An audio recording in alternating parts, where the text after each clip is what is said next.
PSA बा prostate specific antigen हूँ गोटे नॉर्मल एंटीजन जोटा कि प्रोस्टेट ग्लैंड भितर सिक्रेट होता है ब्लड रे बहुत कम अमाउंट थाए जोटा कि लेस दैन 4 नैनोग्राम पर ml नॉर्मल पर्सन रे थाए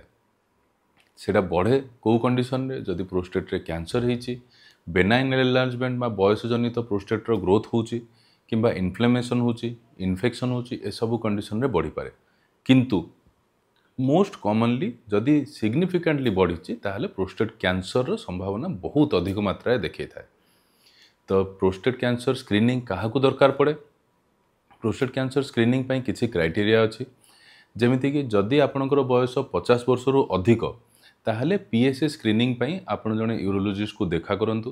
कलापर सी आपण को तार बेनिफिट आउ तार डिसएडवांटेजेस बुझेला परे आपण PSA स्क्रीनिंग करने को चाहतु PSA स्क्रीनिंग कला परे जदि आपणकर से भितर PSA अधिक आसूची ताहले प्रोस्टेट कैंसर संभावना थाए बोली जଣା पड़े।